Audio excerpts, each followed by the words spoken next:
Selamat siang para insan cendekia. Kita bersinar lagi ya hari ini. Dan alhamdulillah kita hari ini dapat 3 narasumber yang hebat-hebat yang memang kompeten di bidang pendidikan. Ya, yang pertama ada Mas Agus Triawanto. Selamat siang Mas Agus. Ya, selamat siang. Baik, terima kasih sudah datang ya. Dan selanjutnya ada Mas Erlangga. Selamat siang Mas Erlangga. Ya. Dan yang ketiga ya Mas Teguh Kurniawan. Selamat siang. Selamat siang Mas Teguh. Dan baik, pada siang hari ini kita akan membahas tentang filosofi pendidikan di Indonesia, kaitannya dengan filosofi yang pernah dicetuskan oleh Ki Hajar Dewantara. Baik, yang pertama kita akan langsung saja bertanya kepada Mas Agus. Ya, Mas Agus, menurut sampean itu figur seperti apa sih Bapak Ki Hajar Dewantara dalam kaitannya dengan perkembangan pendidikan di Indonesia? Baik, saya jawab sebenarnya itu perkembangannya banyak ya Mas, tapi sejarah singkatnya sebenarnya itu Ki Hajar Dewantara itu dilahirkan di Jogja pada tahun 1889 pada tanggal 2 Mei. Kemudian beliau itu sejarahnya juga membangun sekolah ya, atau mendirikan sekolah yang namanya Taman Siswa pada tahun 1922. Dan itu menjadi awal puncak dari mungkin pendidikan yang mulai berubah dari zaman kolonial menjadi Indonesia. Lalu menurut Mas Erlangga, mengapa sih Bapak Ki Hajar Dewantara itu berinisiatif untuk memperjuangkan kemerdekaan Indonesia khususnya di bidang pendidikan? Oke. Jadi kalau menurut sejarah itu Ki Hajar Dewantara itu melihat kondisi yang ada di Indonesia itu sangat mengenaskan ya bisa dibilang seperti itu, karena antara perlakuan antara pribumi dengan Belanda, maksudnya Belanda itu melihat orang pribumi dengan anak asli Belanda itu sangat dibedakan, benar-benar dilihat sama sekali anak pribumi, sehingga untuk pendidikan itu sangatlah jauh dari kata ada, bahkan tidak ada. Jadi pendidikan zaman dulu itu hanya untuk anak-anak asli orang Belanda saja. Sehingga Ki Hajar Dewantara juga untuk membantu Indonesia untuk memperbaiki pendidikan yang di Indonesia. Tentu cita-cita yang sangat perlu sekali ya teman-teman ya dalam hal memperbaiki pendidikan. Mengenai cita-cita luhur, tentu ada nilai-nilai luhur yang terkandung di dalam filosofi pendidikan Ki Hajar Dewantara. Menurut Mas Teguh, apa saja sih nilai luhur yang ditanamkan pada pendidikan Indonesia oleh Ki Hajar Dewantara yang memang itu sangat ikonik sekali ya?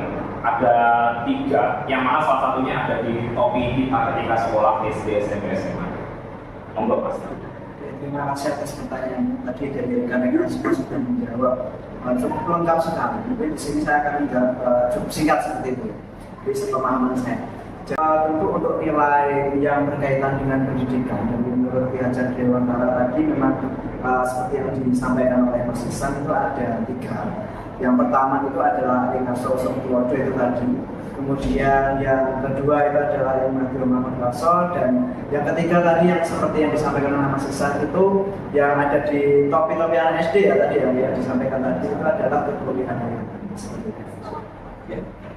Terima kasih atas pencerahannya. Mungkin bagi teman-teman yang masih asing gitu ya, ada 3 istilah itu namanya nilai luhur ya teman-teman. Jadi memang itu dicetuskan oleh Ki Hajar Dewantara sebagai arah, ibaratnya kompas lah ya, kompas pendidikan Indonesia mau dibawa kemana. Lalu selanjutnya kita akan kembali lagi ke Mas Agus ya. Teori filosofi pendidikan di dunia secara global itu yang berkembang ada 5. Jadi yang pertama itu ada idealisme, yang kedua adalah realisme, yang ketiga pragmatisme, yang keempat eksistensialisme, yang kelima postmodernisme. Nah, kira-kira dari 5 teori yang berkembang secara global ini, Ki Hajar Dewantara itu lebih cenderung yang mana ya menurut Mas Agus?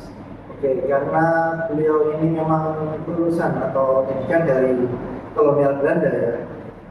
Tentunya beliau Ki Hajar Dewantara menganut pragmatisme, di mana filosofinya itu merupakan filosofi yang masih kebarat-baratan. Kemudian beliau untuk mencoba mengkombinasikan, bahkan mencoba untuk memodernisasi atau menggabungkan antara budaya Indonesia. Beliau itu akan menggeser dari pendidikan pragmatis dengan filosofinya sendiri seperti tadi yang disebutkan dari ketiga nilai itu tadi menjadi budaya Indonesia. Terima kasih Mas Agus atas pencerahannya. Jadi selanjutnya kita akan membahas sedikit tentang pragmatisme ya. Di samping pragmatisme itu kan biasanya ada nilai luhur yang memang sangat terkait dengan pendidikan, secara praktis ya. Nah, di mana di Indonesia sendiri itu sudah ada istilah tripusat pendidikan yang mana mulai dari keluarga, masyarakat, sampai sekolah. Menurut Mas Erlangga bagaimana tripusat pendidikan ini? Jadi menurut saya untuk tripusat pendidikan itu contohnya di taman siswa, pendidikan itu tidak hanya fokus pada ilmu pengetahuan atau intelektual ataupun kecerdasan, tidak hanya fokus pada itu saja. Namun kita juga berkaitan dengan nilai moral dan juga budaya yang ada di Indonesia. Dan di sini bisa dicontohkan seperti yang ada di nilai dari Indonesia tadi, nilai pendidikan.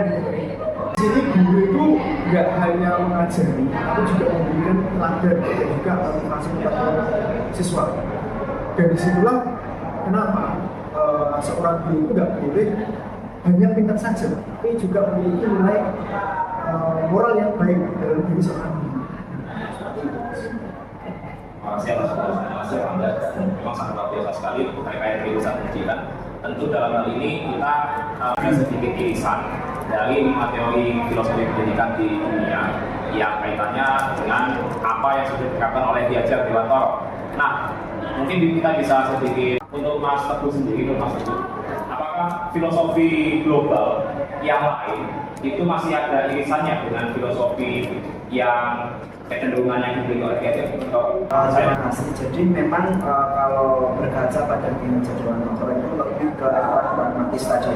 Akan tetapi memang kalau menurut dari pribadi saya sendiri itu ada sedikit unsur dari idealisme itu sendiri. Jadi dalam pandangan moral atau karakter yang diutamakan Ki Hajar Dewantara itu meskipun pragmatis itu tetap lebih dominan. Jadi meskipun ada idealisme tapi pragmatisnya itu jauh lebih dominan di Ki Hajar Dewantara. Nah, karena dia fokus pada bagaimana pendidikan itu bisa diterapkan dalam kehidupan nyata, itu juga digunakan untuk kepentingan sosial. Kepentingan sosial ya? Iya, digunakan untuk kepentingan sosial. Baik. Kita lanjut kembali ke Mas Agus ya. Oke. Jadi kira-kira tantangan apa saja Mas Agus dalam hal ini pelaksanaan dari Ki Hajar Dewantara? Baik. Itu tantangannya sendiri untuk masa depan sekarang ya. Tiga dari nilai tersebut mulai ini sedikit luntur. Maka dari itu tantangan dari pendidikan atau dari filosofi dari Ki Hajar Dewantara itu sendiri seharusnya harus ditekankan lagi kepada siswa, karena perkembangan zaman itu semakin lama semakin pesat ya mas. Sekarang teknologi semakin maju, kemudian ideologi negara barat semakin juga berkembang. Mau tidak mau filosofi dari Ki Hajar Dewantara itu harus dikembangkan lagi, namun tidak menghilangkan dari unsur-unsur nilai-nilai luhur dari negara itu sendiri, seperti Indonesia sendiri, agar jati diri bangsa itu tidak hilang dan bahkan tidak diklaim oleh negara lain. Seperti itu mas. Jadi harus menjaga marwah dari negara sendiri. Terima kasih banyak. Oke, saya ke Mas Erlangga lagi ya. Penerapan yang cukup relevan di masa sekarang ini dari filosofi yang pernah disusun oleh Ki Hajar Dewantara itu apa saja Mas Erlangga? Menurut saya Pak, yang masih relevan dengan kondisi saat ini, yang pertama pendidikan itu harus berbasis dengan budaya, kemudian berbasis dengan pendidikan karakter dan juga pengembangan potensi. Karena saya melihat di Indonesia saat ini banyak sebetulnya banyak SDM Indonesia itu yang lebih unggul daripada negara lain. Tapi dalam prakteknya potensi-potensi yang ada di diri siswa tersebut itu masih belum tergali di Indonesia. Terus juga terkait budaya sendiri itu di Indonesia ini sudah mungkin karena dalam perkembangan teknologi ada yang dulunya kita bermain tradisional sekarang sudah nggak ada. Itu masih itu perlu akan kembali kepada anak gen apa ya sekarang apa itu harus diingatkan kembali biar nilai yang ada di situ itu nggak hilang, karena kita bermain itu kan juga kita membangun suatu komunikasi, membangun suatu hubungan yang baik dengan teman kita dan hubungannya kekeluargaan yang erat. Terus di samping itu juga pendidikan karakter nih. Sekarang karena banyak teknologi, banyak anak yang main HP dan lain-lain, sehingga ketika mereka ketemu dengan orang tua atau orang tua atau mereka berbicara dengan orang yang belum dikenal, itu masih banyak yang tidak punya etika. itu perlu ditekankan kembali untuk perbaikan karakter dari siswa Indonesia saat ini. Ini Mas Teguh.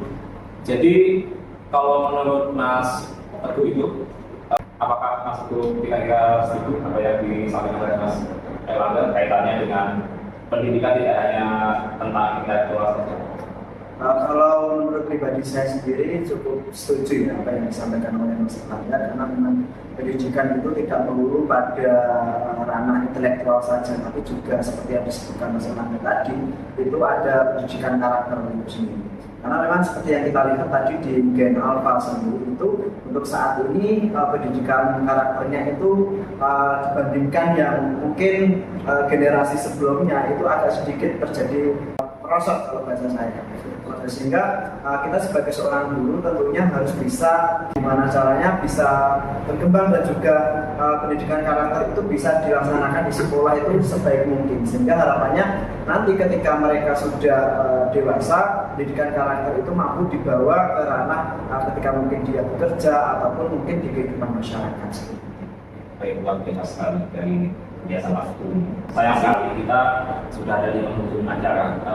Semua rekan-rekan semuanya. Terima kasih banyak untuk Mas Agus, Mas Erlangga, dan Mas Teguh ya.